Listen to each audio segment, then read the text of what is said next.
Boa noite. Bem, pessoal, nós vamos falar hoje, né, sobre reprodução e desenvolvimento dos insetos, né, desenvolvimento, principalmente o desenvolvimento pós-embrionário. Mas vamos estar falando sobre reprodução e desenvolvimento, né, os tipos de reprodução e o desenvolvimento desses insetos, né, o que a gente chama de ciclo, né, ciclo de vida dele. Então vamos lá.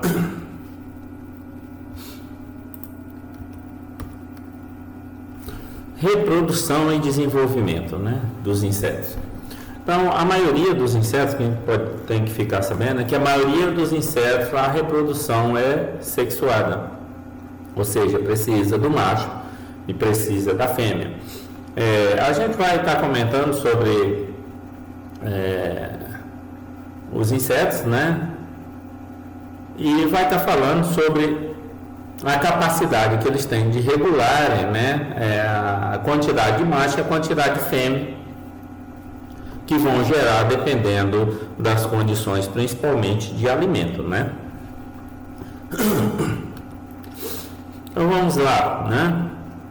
A grande capacidade adaptativa dos insetos está relacionada à elevada capacidade reprodutiva desses.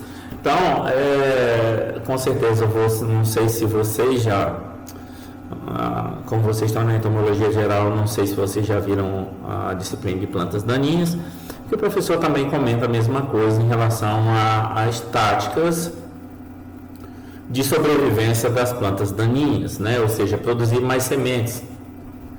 Para as pragas, para os insetos, de uma forma geral, a tática é semelhante, ou seja, capacidade adaptativa dos insetos está relacionada à elevada capacidade reprodutiva desses. Então, você tem espécies que geram centenas de descendentes, milhares até, né? Então, a capacidade de reprodução é fantástica, né? Ciclo de vida relativamente curto e com a adaptação, a evolução ao longo do tempo, alguns indivíduos queimaram etapas, ou seja, só existe duas etapas no desenvolvimento, ou seja, uma fase de ninfo e uma fase adulta. Eles pularam a fase de ovo e a fase de pupa, né? E assim o ciclo fica cada vez mais curto. Se o ciclo fica cada vez mais curto, eles geram mais descendentes, o que a gente chama de gerações durante o ciclo da cultura. E isso faz com que a população cresça muito rápido. A reprodução dos insetos é geralmente dependente do encontro de dois sexos. Geralmente é resultante do encontro de dos dois sexos, né? E da fecundação do óvulo pelo espermatozoide. Isso é o que normalmente acontece, tá?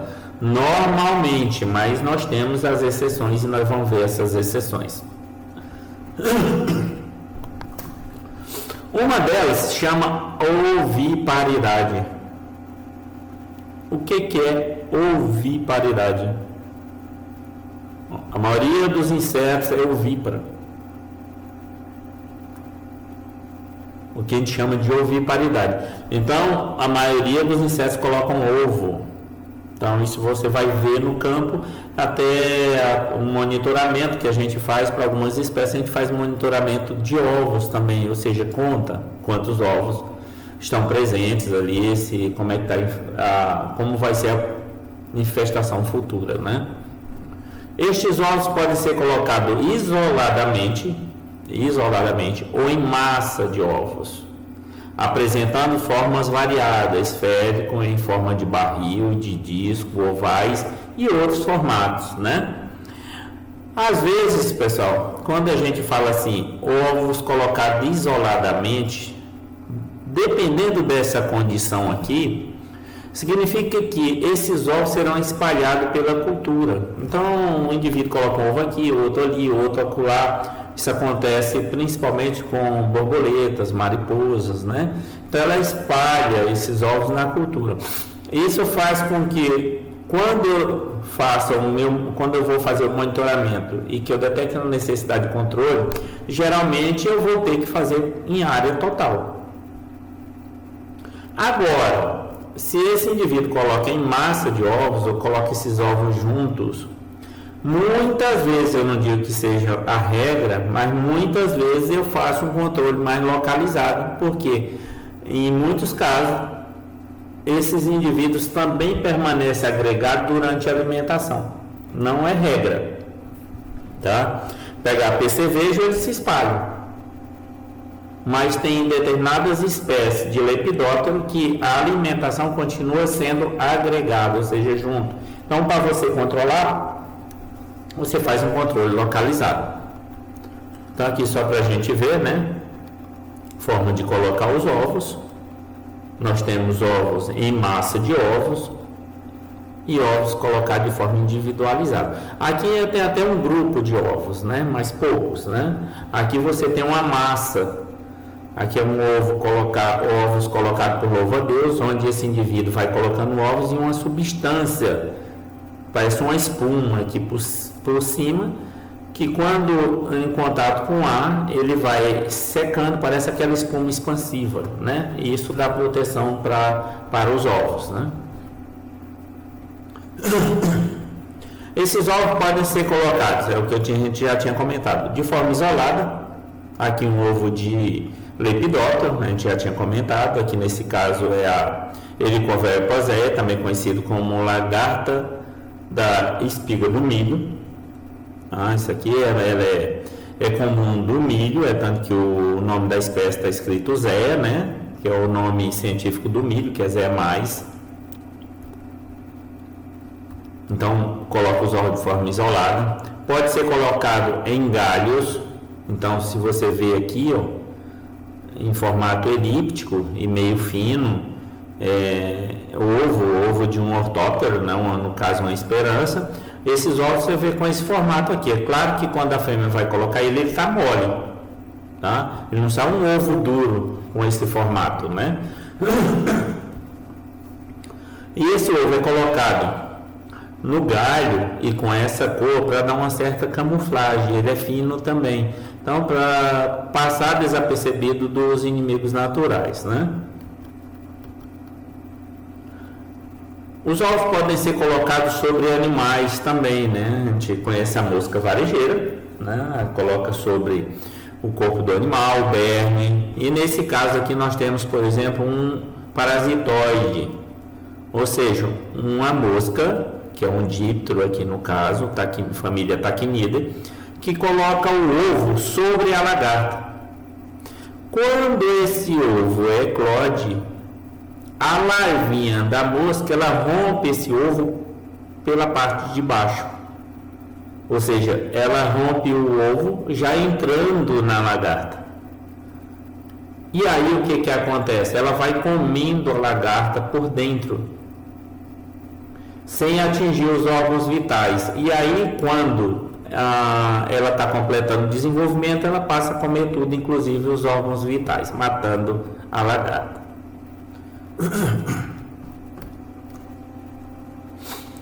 Os ovos também podem ser colocados sobre a água ou próximo dela, é claro, né? Aqui nós temos um exemplo. Pernilongo, por exemplo. A fêmea, após sugar o sangue, ela vai buscar uma fonte de água. Esse sangue ele vai servir para fazer a maturação dos ovos, né? Maturação do ovário, né? Tudo para poder estar preparada para colocar esses ovos.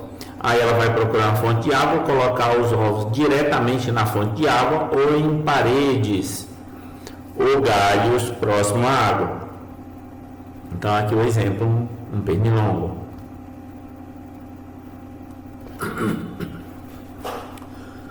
Pode ser colocado em tecidos vegetais, dentro do tecido vegetal. Nesse caso aqui, o inseto é conhecido como mosca das frutas, né? Vocês conhecem muito bem, porque existe um bichinho chamado bichinho da goiaba. Eu acho que todo mundo já comeu goiaba, comeu manga, carambola, ou jabuticaba, ou pitanga, siriguela, tudo, até o maracujá, a laranja, todas elas são atacadas por mosca das frutas, né? A gente até chama as crianças, quando são muito levadas, a gente chama de bichinho da goiaba, né? ou seja, o bichinho é destrutivo, né? Então, aqui nós temos um díptero, né, a mosca das frutas, e ela coloca o ovo dentro do tecido. É tanto que, por exemplo, um fruto, você não observa um buraco de entrada, mas quando você corta o fruto, a lagartinha, a larva está lá dentro. Significa que ela colocou o ovo dentro do tecido, aquele pequeno buraquinho, ele cicatrizou e a larva da mosca continuou se desenvolvendo. Se você vê um orifício de saída, é porque a larva já saiu, já aquela pupa no solo, tá? Então nós vamos falar mais sobre esse inseto daqui para frente, né? Você não vai ouvir muito falar sobre mosca das frutas. Os ovos, eles podem ser colocados de forma protegida também, né? Então quem não já viu isso em casa? Aqui um exemplo é barata, a blatódia, né? Da ordem blatódia. Então nós temos aqui, ó, o ovo da barata marrom, a barata americana, oriental e germânica. Aqui são quatro espécies. Lembrando bem, barata não é nativa do Brasil, tá? Todas elas são pragas exóticas, ou seja, vieram de outros países. Então a gente tem a alemã, nós temos a oriental, não lembro se é japonesa, a americana e aqui a barata marrom, eu não sei de onde é que ela veio, né? Mas hoje nós temos, além dessas quatro, nós temos uma outra chamada de francesinha, tá? Só para vocês terem ideia. Todas elas vieram principalmente através de importação, né? Você tem, antigamente vinha em pallets, né? Ou nos porões de navios, né? Quando embarcavam as coisas, esse ovo estava grudado e desembarcava, esse ovo eclodia e já começava a infestação. Então, o que é interessante saber é que dessa estrutura aqui, se você olhar aqui, ó, ele é segmentado, cheio de segmentos, e nesses segmentos você tem o embrião se desenvolvendo. Então, é como se tivesse o ovo aí dentro, né? E ela faz essa estrutura por fora como uma forma de proteção. Então, cada estrutura dessa aqui sai várias baratinhas. Então, quando você encontra em casa um ovo desse aqui e ele está intacto, elimine, porque pode sair várias baratinhas. Se ele já tiver rompido, dê um jeito de fazer uma dedetização, alguma coisa, porque a sua casa está infestada, né, por barato. Já tem um monte de baratinha andando por ali. E ela gosta muito de colocar esses ovos onde? Embaixo de pia, que é um local úmido, em caixa de gordura, onde mais? Caixas de passagem, que é quente e úmido, onde mais, meu Deus? Um local onde você guarda entulho, madeira, guarda telha, guarda outras coisas. Então, você tem que ter muito cuidado com esses locais, porque é local de criação da barata. E essa barata, ela anda por locais que fazem com que ela seja um disseminador de doenças, principalmente bactérias. Então, temos que ter muito cuidado. Então, cada estrutura dessa aqui tem um monte de ovos aqui dentro, ó, onde vai se desenvolver as baratinhas. Quais os tipos de reprodução? Então, a gente está comentando, né?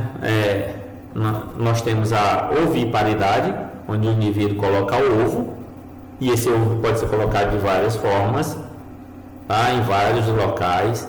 E nós temos também a viviparidade, ou seja, esse indivíduo ele não coloca ovo, ele pare.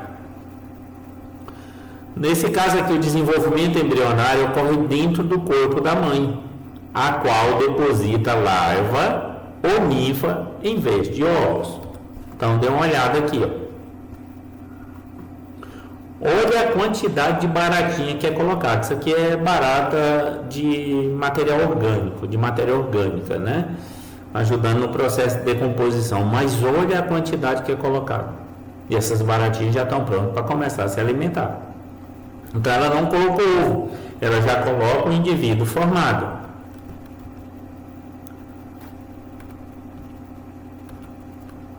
Então nós temos aqui. E a viviparidade, pessoal, abrange 4 subtipos. Nós temos a viviparidade adenotrófica. O que é uma viviparidade adenotrófica?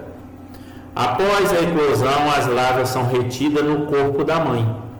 O ovo eclode e as larvas são retidas ali. Ela produz ovo, mas esse ovo rompe ainda dentro do corpo da mãe, sendo depositado como larvas maduras, que em seguida pupam. Então elas são colocadas, depois que elas saem, imediatamente elas pupam, tá? Para se transformar já em indivíduo adulto.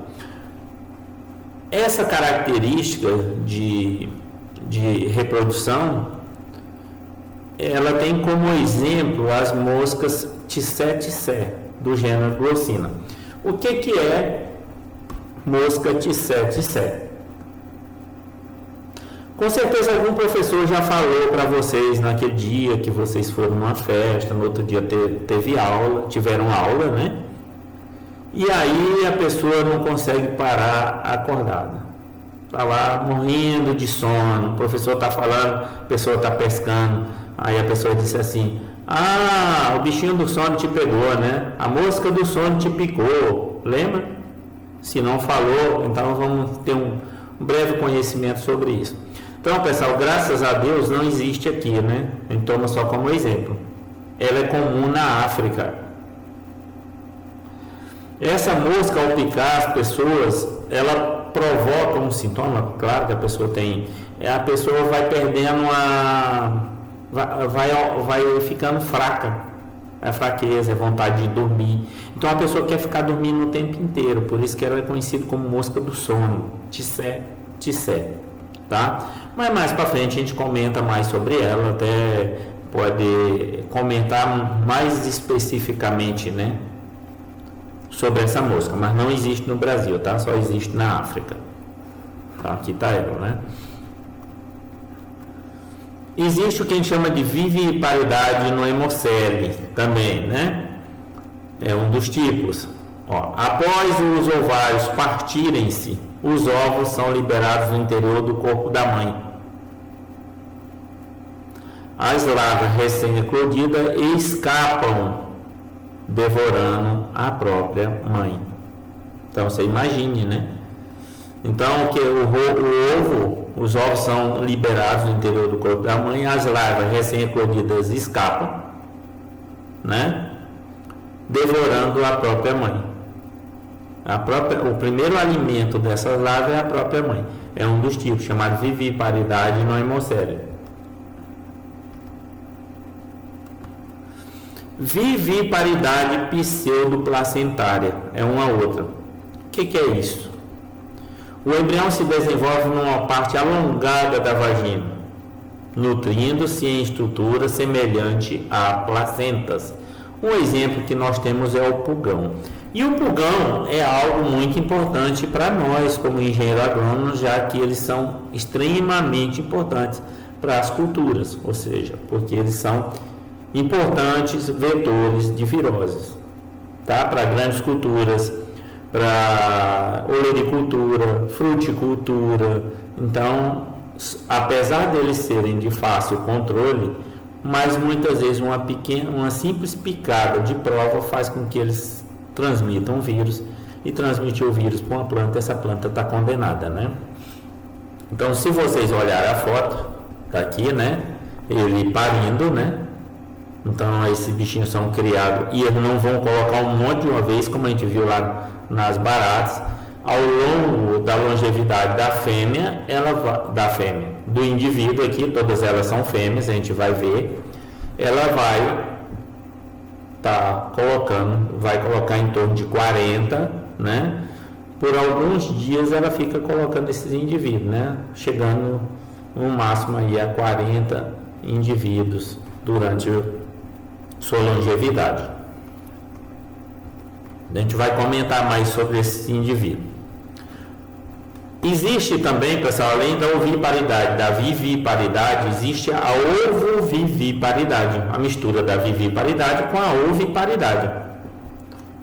Nesse caso, os ovos depositados contêm embriões em adiantado estágio de desenvolvimento. E coloca o ovo, mas parte do desenvolvimento embrionário dentro do ovo ocorreu ainda dentro do corpo da mãe, podendo ocorrer larva recém-eclodida, a exemplo da mosca da família Tachynidae, tá? Então, pode colocar o ovo em adiantado estágio de desenvolvimento ou pode colocar já a larvinha, que acabou de eclodir. Aqui um exemplo, a família Tachynidae.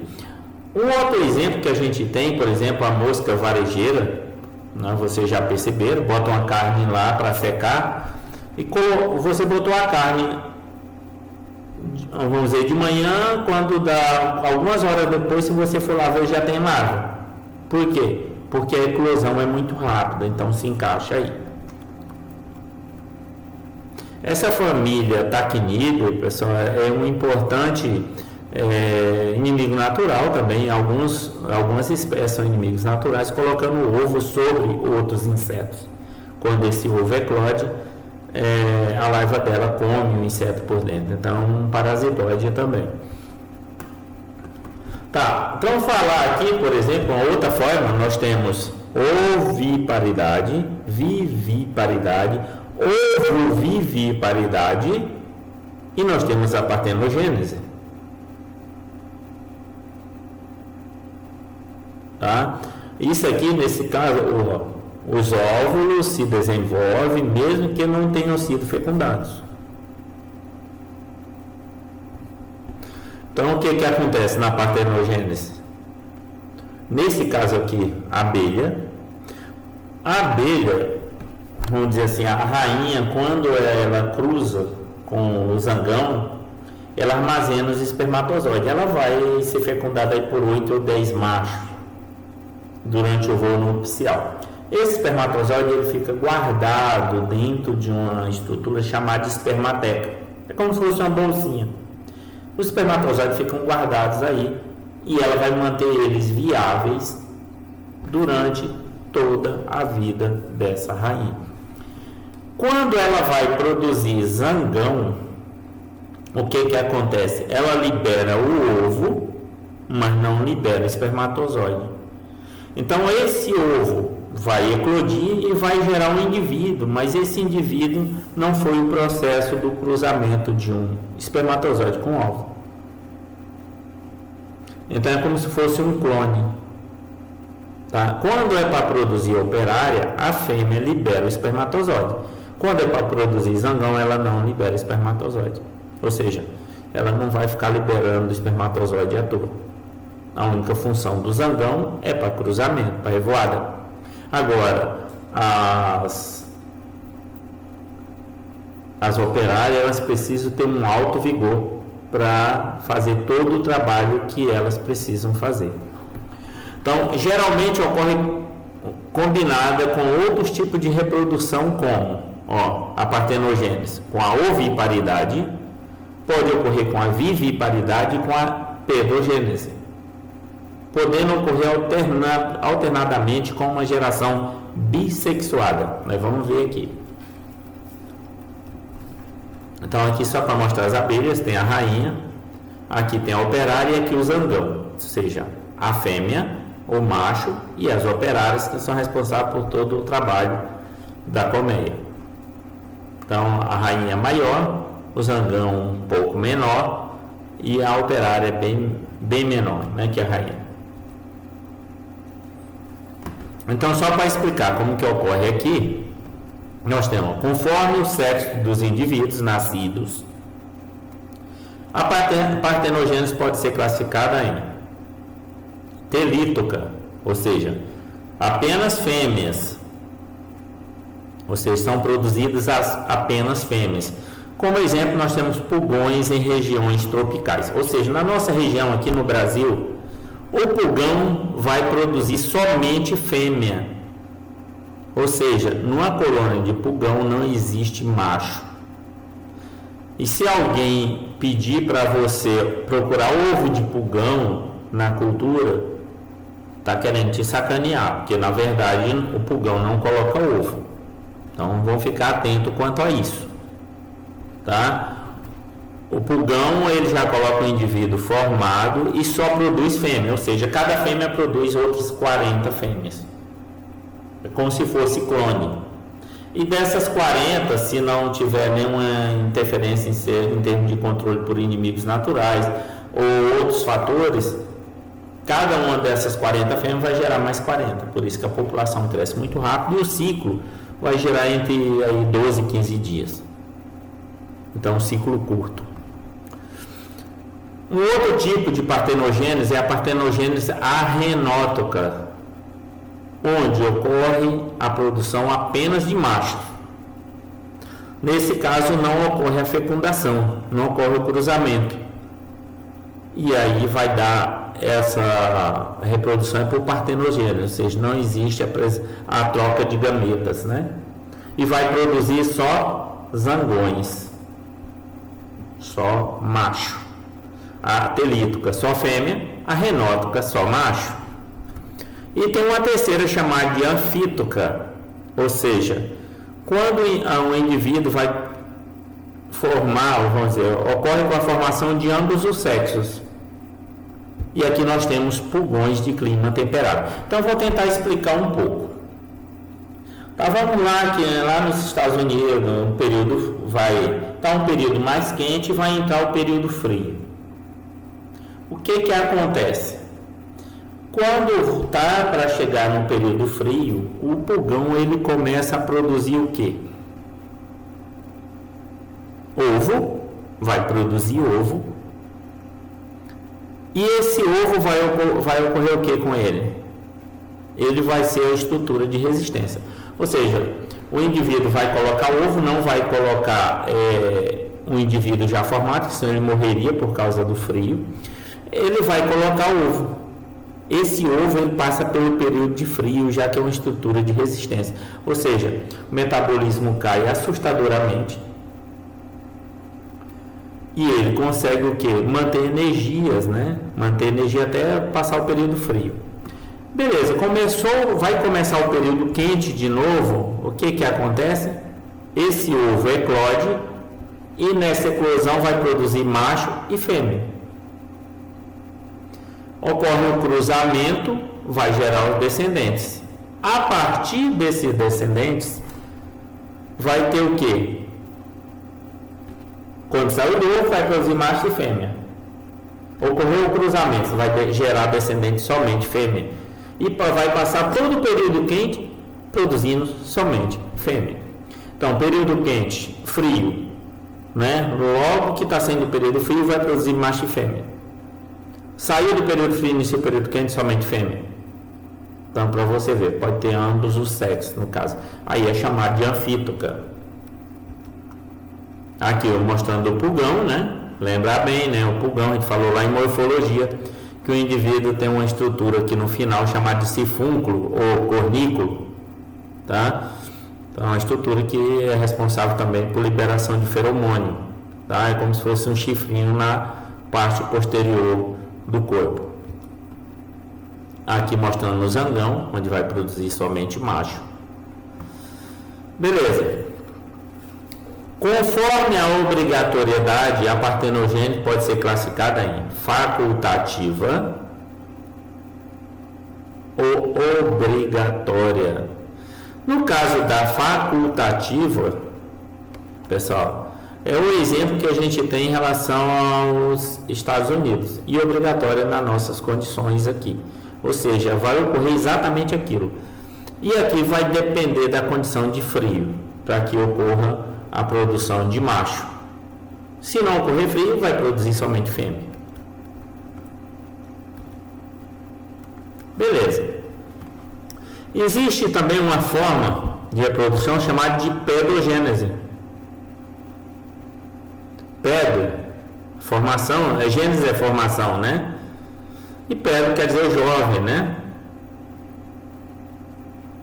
É a formação, é a desenvolvimento em indivíduo ainda jovem. Ou seja, insetos imaturos possuem ovários funcionais.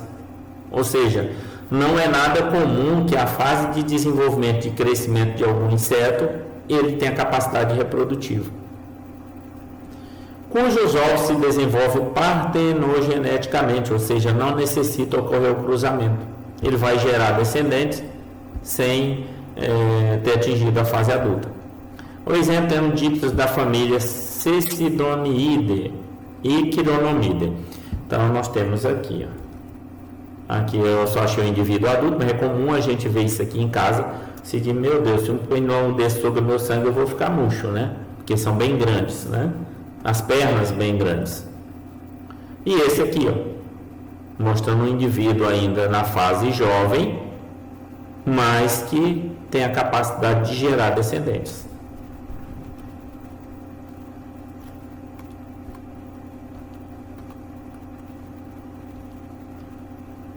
Então, em muitos casos, a pedogênese está também associada à viviparidade, que a gente tinha comentado. Ou seja, já coloca o indivíduo formado, não coloca o ovo. Então, em muitos casos, está associado à viviparidade. Existe também o que a gente chama de neotenia, e aí é o inverso. Retenção de caracteres jovens em indivíduos adultos. Tem algumas características que são jovens, o indivíduo já atingiu a fase adulta. Então, como exemplo, tem uma fêmea do bicho cesto. O que é esse bicho cesto? Eu já mostrar a foto. São as larvas que se acasalam e depositam os ovos dentro do próprio cesto. Olha lá. Aí, isso aqui é o cesto que a gente chama, né? Olha lá. Aqui está ela aqui dentro. Então, mantém... já atingiu a maturidade, mas mantém as características de um indivíduo jovem, ou seja, o formato de lagarta. E ela fica dentro do cesto, e é ela que acasala. Então, até interessante também. São as exceções. Existe, pessoal, o que a gente chama também de poliembrionia. Poli é o quê? Poli são muitos. Embrionia vem de embrião, então são muitos embriões a partir de um único ovo. Então, a produção de 2 ou mais embriões a partir de um único ovo, sendo comum nos microhimenópteros das famílias Incertidae, Braconidae e outros também. A maioria deles são o quê? Parasitóides, inimigos naturais que a gente usa para trabalhar com controle biológico na agricultura. Isso ocorre em cana-de-açúcar, controle de lagarto e mamoeiro e em outras culturas também. Só para vocês terem uma ideia, vou mostrar a foto. Então, isso aqui, pessoal, uma praga, ela ocorre bastante no mamoeiro também. Então, e se você olhar aqui, cada casulo desse aqui é uma vespa. Só que foi colocado nessa lagarta, dentro dela, um único ovo. E foi ocorrendo, o embrião foi se subdividindo. A partir de um único ovo, você tem dezenas de vespas. Quando ela terminou, essas larvas completaram o desenvolvimento, elas saem. Elas perfuram o tegumento da lagarta, sai e se transforma em pupa ainda grudado na lagarta. Essa lagarta, ela está morta. Ela está só a casca por dentro, né? Ela está oca por dentro, né? Está só a casca, né? E aqui por fora são os casulos da vespa. Dê uma olhada aqui, a vespinha saindo, Se você olhar, cheio de tampinha aqui, como se fossem as portinhas. E por essas portinhas vão sair as vespas. Isso aqui são fios de seda, que são tecido, elas se transformam em pulpa aqui dentro e depois sai a vespinha já formada. Olha lá, aqui já numa terceira etapa, mostrando aqui tudo já, as vespinhas saíram, vão procurar um novo hospedeiro para colocar os ovos. Aqui, pessoal, eu vou até voltar aqui, tem um outro aqui, Às vezes pode ser gerado até centenas de indivíduos. Nós conhecemos como Copidosoma truncatelo, a espécie de vespa conhecido como Copidosoma truncatelo. Então a gente encontra muito a ocorrência dessa vespa aqui em lagarta falsa medideira da soja, chamado Chrysodetes includens. É a lagarta falsa medideira da soja, o medipalmo. Então, se você olhar aqui, foi colocado um único ovo nessa lagarta e ocorreu subdivisão do embrião. Então aqui ela está como se fosse uma linguiça, por exemplo, só aquela pele, e por dentro aqui tudo são pulpas, já que as larvas se transformam em pulpa dentro da lagarta, tá? Ela não sai, se transforma em pulpa aqui dentro. Tudo isso aqui que vocês veem amarelo aqui, ó, são pulpas da vespa, são vespa bem pequena. Se você olhar aqui, você vai ver melhor. Olha como é que ficou, parecendo uma linguiça mesmo. E as vespinhas saindo já. Tudo isso aqui é casulo, ficou lotadinho de casulo, olha o tamanho da vespa, tá? Então chama Copidosoma truncatella. Então a lagarta aqui, o lado é a cabeça e aqui a parte posterior da lagarta. Olha como é que ficou, toda retorcida.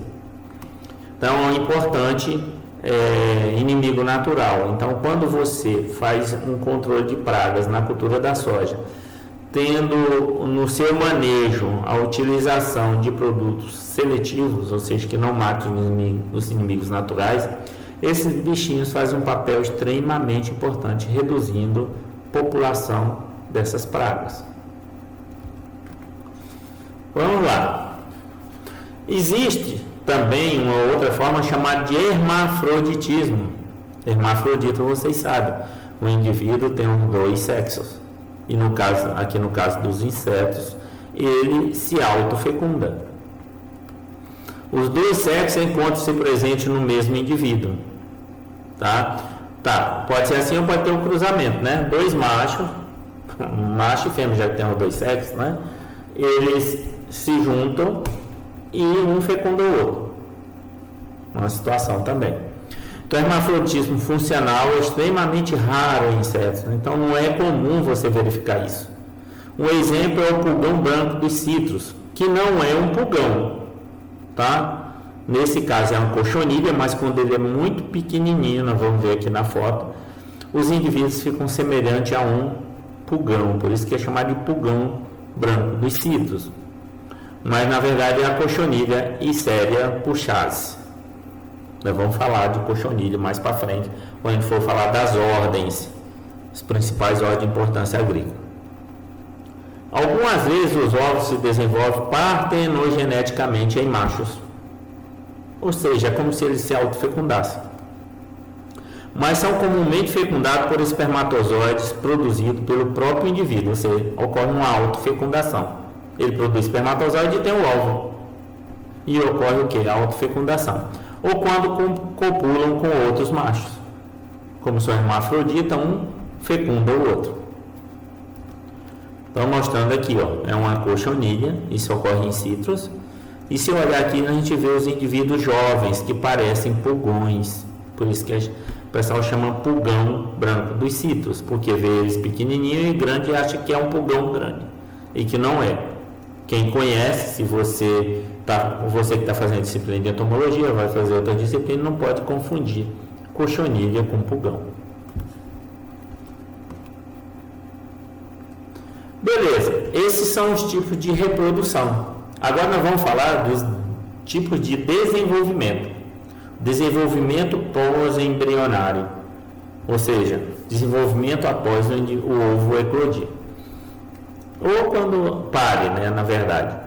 Então nós temos, envolve tanto o crescimento em tamanho como a mudança da forma. Pode ser dividido em embrionário, que é a fase de ovo, e pós-embrionário. Tá? Desenvolvimento pós-embrionário inicia com a eclosão da larva ou ninfa e termina com a emergência do adulto. Saiu o adulto, né? Esse é o desenvolvimento pós-embrionário. Nesse processo tem o que a gente chama de metamorfose. E o que é a metamorfose? É isso, ó. A gente tem um indivíduo aqui, ó, adulto, tá? Saiu o indivíduo adulto, macho e a fêmea, ocorreu o cruzamento. esses indivíduos a fêmea vai colocar os ovos. Quando esse ovo eclodiu aqui, a lagartinha vai começar o quê? A se alimentar. Nesse processo de alimentação, ocorre as trocas de exoesqueleto, que o indivíduo precisa crescer. Completou o desenvolvimento da fase de lagarta, ela vai se transformar em pupa e depois se transformar em adulto. Então, essa é a etapa: ovo, lagarta, pupa e adulto. Então, são os 4 estágios de desenvolvimento. É o que a gente chama de metamorfose completa, já que tem as 4 etapas de desenvolvimento do inseto.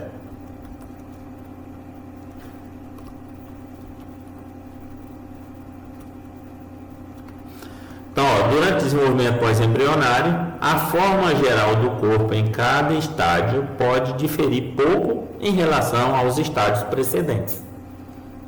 Tá? Pode ocorrer pouca mudança, exceto pelo aumento de tamanho. E assim o inseto pode atingir a maturidade sem sofrer metamorfose. No entanto, a maioria dos insetos sofre metamorfose.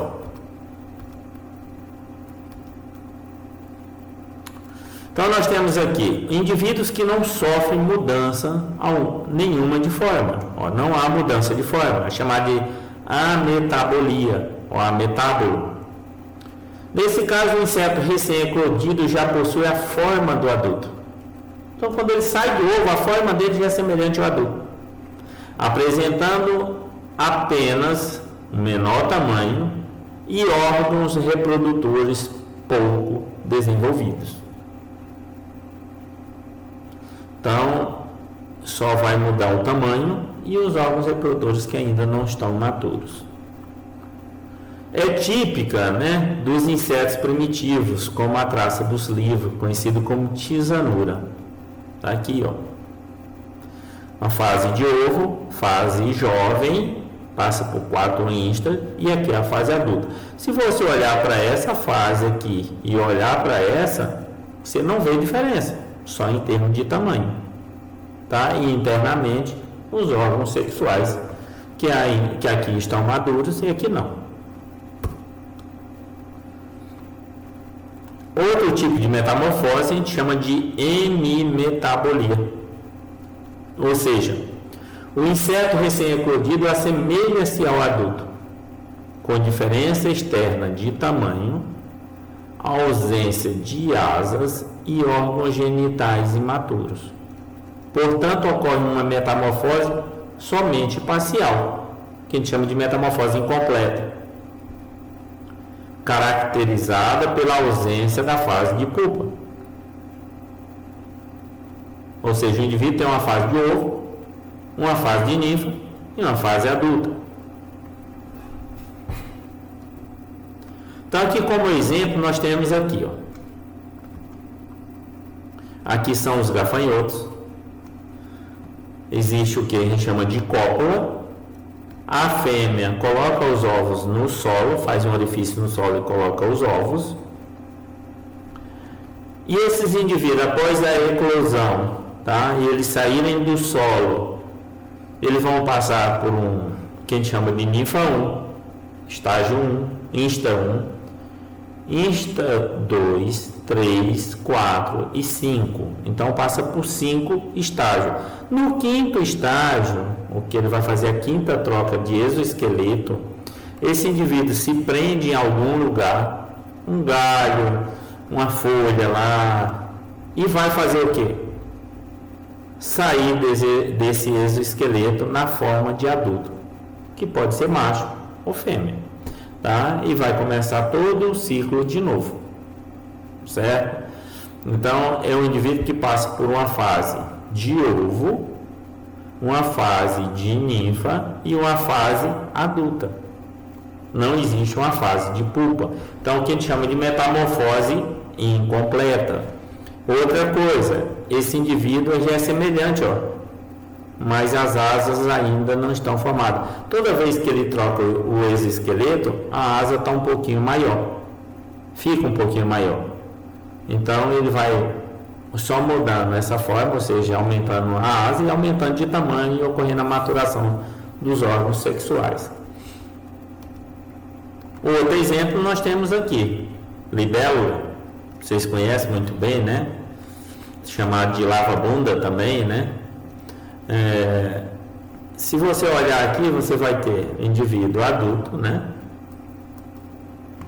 Esse indivíduo adulto vai colocar ovos na água, tá? Esses ovos colocados na água, eles têm esse indivíduo aqui vai colocar os ovos na água, que vai passar por estágio, quando eclode, de ninfas, né? A gente chama de náiades, porque essas fases jovens elas vão se desenvolver na água, a maior parte da vida dela é aí. E quando ela chega no último estágio de desenvolvimento, ela vem o quê? Ela sobe num ramo, sei lá, fora da água, claro, e troca o último exoesqueleto. Ela faz a última troca e se transforma em adulto. E fica esse exoesqueleto preso nos ramos, essas coisas. Então ela tem uma fase de ovo, que é colocada na água, uma fase ninfa e uma fase adulta. Só, não tem uma fase de pupa. E aqui para completar são os percevejos, ó. Tem a mesma característica. Nem sempre, pessoal, o indivíduo jovem, pequenininho, ele já é igual ao adulto. Não. Às vezes passa por algumas diferenças, né?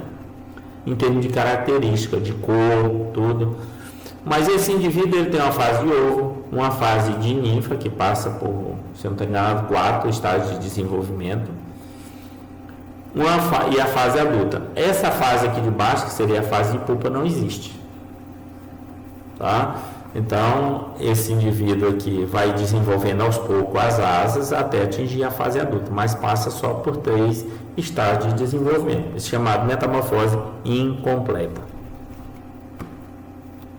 Que é... Espera aí, só um pouquinho. É chamado de hemimetabolia. Tá aqui, ó. Holometabolia, hemimetabolia e a próxima holometabolia, tá? Holometabolia, ametabolia, holometabolia e Paulo, né, que a gente viu anterior. A holometabolia é o que a gente chama de metamorfose completa. A gente citou lá no início, a gente não tinha entrado nas metamorfoses, quando da introdução a gente comentou sobre elas, né, sobre as borboletas e mariposas. Então, a metamorfose completa, que compreende a fase de ovo, larva, pupa e adulto. Isso é que ocorre na grande maioria dos insetos. Portanto, que há uma transformação drástica nas formas imaturas até atingir o estágio adulto. A metamorfose completa. Então, essa foto a gente já tinha mostrado para vocês, né, como que ocorre. Essa aqui é o que ocorre, por exemplo, com as moscas, os dípteros, né? Cujas espécies passam por os 4 estágios de desenvolvimento. Então, nós temos aqui um indivíduo adulto, ele coloca os ovos, esse ovo eclode e aí começa o desenvolvimento larval. No caso dessas moscas, ela passa por 3 estágios de desenvolvimento, 3 instas. Primeiro insta, segundo insta, terceiro insta. Chegou no terceiro insta, ela atingiu o desenvolvimento que precisava para se transformar em adulto. Ela para de se alimentar e se transforma em pupa, que se passa um tempo, né, se desenvolvendo. Porque o que é que acontece? Quando o indivíduo se transforma em pupa, ocorre a ação de enzimas que faz o que? A quebra, que a gente chama de lise, a quebra de todos os tecidos, fica só um líquido aí dentro. E em seguida ocorre um rearranjo de todas as moléculas. É como se fosse uma gênese. Rearranjo de todas as moléculas formando o indivíduo adulto, que às vezes é completamente diferente da fase jovem. Na maioria das vezes, né? Então aqui nós temos também, por exemplo, os himenópteros, no exemplo aqui a formiga, que também passa por essa condição, ou seja, o indivíduo adulto, uma fase de ovo, né? Uma fase de ninfa 1, ninfa 2, ninfa 3, e aqui no estágio de pupa, daqui ela já está se transformando, 1, 12 a 3, aqui ela já está em estágio de pré-pupa, pupa e adulta. Então, ovo, larva, a pupa e o adulto. Então, passa pelos 4 estágios de desenvolvimento. E aqui, pessoal, nós temos os coleópteros, que também tem essa condição. Aqui, no caso, uma joaninha. Mas está aqui o indivíduo adulto, coloca os ovos, você tem aqui o desenvolvimento larval e depois você tem a transformação em a pupa e depois adulto. Pupa e aqui o adulto. Então, nós temos ovo, larva, pré-pupa, pupa e adulto. Seria pré-pupa o indivíduo não está mais se alimentando, já parou de se alimentar e está ocorrendo o processo de transformação. Tá? E aqui a pupa já totalmente desenvolvida e aqui o adulto. Beleza, para finalizar, pessoal, como que ocorre o controle da metamorfose? Nós vamos falar isso de novo, já comentamos nas aulas passadas, que vamos comentar de novo. O controle da metamorfose, daí que diz, é de natureza hormonal. Ou seja, precisa da ação de hormônios para esses indivíduos se transformarem, vamos dizer assim, mudarem de fases. Ou seja, ir mudando precisa ter ação hormonal. Isto é, esses fenômenos são governados por hormônios endócrinos,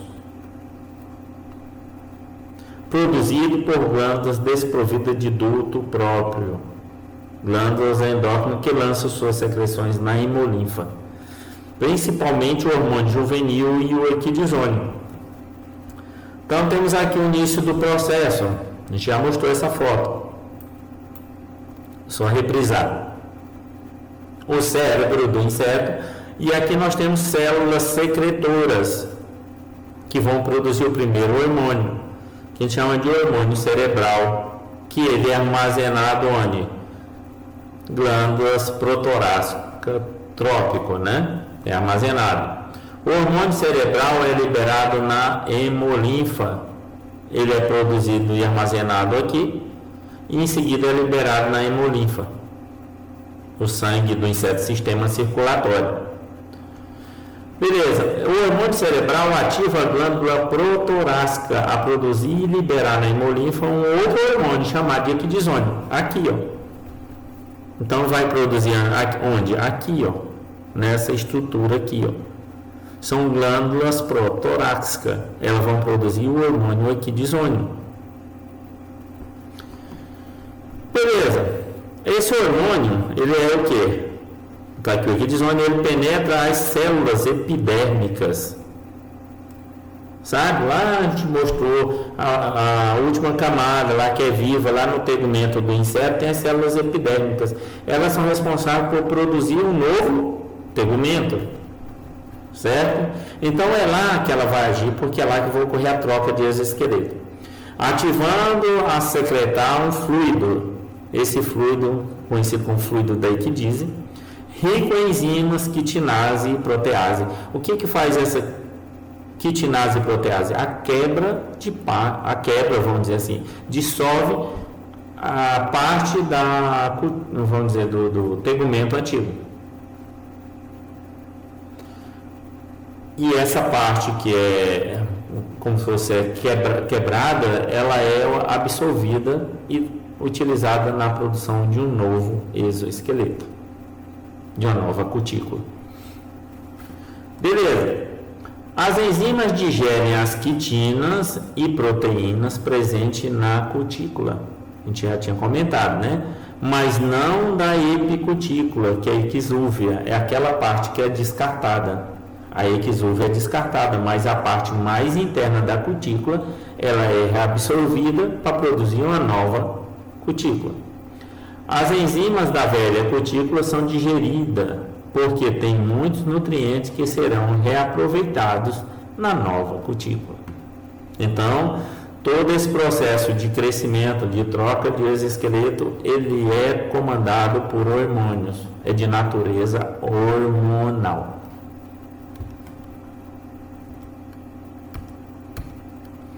Bem, pessoal, era só isso. Eu queria agradecer a vocês. Tenham todos uma boa noite e até a próxima aula.